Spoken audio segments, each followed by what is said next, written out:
नमस्कार, दिन भर की खास खबरों में आपका स्वागत है और मैं हूं आपके साथ अपराजिता। जाम्बिया में हैजा का प्रकोप, भारत ने भेजी मानवीय सहायता की दूसरी खेप। भारत ने हैजा के प्रकोप के मद्देनजर जाम्बिया को दूसरी मानवीय सहायता भेजी है। विदेश मंत्री एस जयशंकर ने यह जानकारी दी है।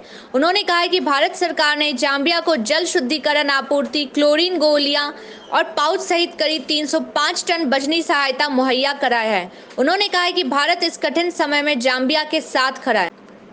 पश्चिम बंगाल में कानून व्यवस्था की स्थिति खराब हो गई है। मंत्री कैलाश विजयवर्गीय ने पश्चिम बंगाल में कानून व्यवस्था खराब होने पर चिंता जाहिर की है। संदेश खाली हिंसा को लेकर मंत्री ने कहा कि राज्य में महिलाओं के प्रति सम्मान कम है। विजयवर्गीय ने कहा कि पश्चिम बंगाल में कानून व्यवस्था पूरी तरह ध्वस्त हो गई है। वहां महिलाओं का कोई सम्मान नहीं है। वो सभी लोग जो मोमबत्तियां लेकर निकलते थे, आज उनकी मोमबत्तियां कहां है। पंजाब में भारतीय वायुसेना के चिनूक हेलीकॉप्टर ने एहतियाती लैंडिंग की, चालक दल सुरक्षित। भारतीय वायुसेना के एक चिनूक हेलीकॉप्टर ने रविवार को पंजाब में एहतियाती लैंडिंग की। भारतीय वायुसेना के एक अधिकारी के अनुसार भारतीय वायुसेना के एक चिनूक हेलीकॉप्टर को तकनीकी खराबी के कारण पंजाब में बरनाला क्षेत्र के आसपास एक खुले मैदान में एहतियातन लैंडिंग करनी पड़ी। चालक दल सुरक्षित और हेलीकॉप्टर भी सुरक्षित। मध्य प्रदेश में होर्डिंग लगाकर शादी के लिए दुल्हन ढूंढ रहा है रिक्शा चालक, बायोडाटा पढ़कर लोग रह गए हैरान। दमोह निवासी दीपेंद्र राठौर शादी न होने को लेकर परेशान है और अपने ई रिक्शा पर अपना बायोडाटा लगाकर घूम रहा है। एक बड़े से होर्डिंग में उसने अपनी पूरी जानकारी लिखी है। ई रिक्शा को लेकर वो शहर में घूम रहा है। लोग होर्डिंग में लिखी जानकारी को पढ़ने लगते हैं। दीपेंद्र राठौर उसने बताया कि उसकी उम्र 30 वर्ष हो चुकी है, मगर अभी तक कोई रिश्ता नहीं आया है। किसानों को भड़काने में जुटा खालिस्तानी आतंकी पन्नू, भारत के खिलाफ उगला जहर। खालिस्तानी आतंकी गुरपतवंत सिंह पन्नू ने किसानों को एक बार फिर भड़काने की कोशिश की है। उसने नया वीडियो जारी करते हुए इन किसानों को हरियाणा और पंजाब में पुलिस अधिकारियों पर हमला करने के लिए हथियार देने की पेशकश की है। उसने किसानों से कहा कि करतारपुर बॉर्डर पर हथियार रखे हैं। अपनी मांगों को लेकर केंद्र पर दबाव बनाने के लिए इन हथियारों।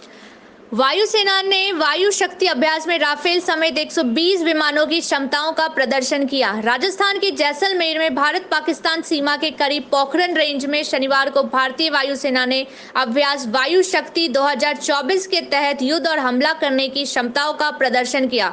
Rafale, SU-30, MKI, MiG-29, Miraj 2000, तेजस, C-17 और C-130J सहित भारतीय वायुसेना के 120 से अधिक विमानों ने आकाश से वज्रपात की टैगलाइन को ध्यान में रखते हुए अभ्यास किया। जैन आचार्य विद्यासागर महाराज के निधन पर पीएम मोदी ने जताया शोक। पिछले साल की थी आचार्य से मुलाकात। जैन समुदाय के महावीर आचार्य विद्यासागर महाराज ने 3 दिन के उपवास के बाद समाधि ले ली है। उन्होंने छत्तीसगढ़ के डोगरगढ़ में चंद्रगिरी पर्वत पर देर रात करीब 2:35 पर अपना शरीर त्यागा। उन्होंने मौन व्रत भी ले रखा था। पीएम मोदी ने आचार्य श्री 108 विद्यासागर जी महाराज के निधन पर शोक व्यक्त किया है। डिप्टी सीएम के निज सचिव ने दैनिक समाचार पत्र को दिया मानहानि का नोटिस। कहा, बेदाग और ईमानदार छवि को बिगाड़ने की हो रही है साजिश। उप मुख्यमंत्री के निजी सचिव आनंद भट्ट ने भ्रामक तथ्यहीन खबरें प्रकाशित करने के कारण समाचार पत्र के संपादक, प्रधान संपादक, सह संपादक, समाचार संपादक व प्रिंटिंग संचालन को दिया 50 लाख के मानहानि का नोटिस। भट्ट ने कहा कि संबंधित द्वारा जो निराधार समाचार प्रकाशित किए जा रहे हैं उसके संबंध में मैंने एक मानहानि का नोटिस संबंधितों को दिया है तथा न्यायालय की शरण लेकर आवश्यक कानूनी कार्रवाई भी करूंगा, क्योंकि यह न केवल मेरी मानहानि है अपितु उस संस्थान की भी मानहानि है जहां से मैं जुड़ा हुआ हूं। राहुल गांधी की मौजूदगी में कन्हैया कुमार की मंच पर बेइज्जती, छीना माइक। सोशल मीडिया पर कांग्रेस के भारत जोड़ो न्याय यात्रा का बिहार के दौरे का एक वीडियो वायरल हो रहा है।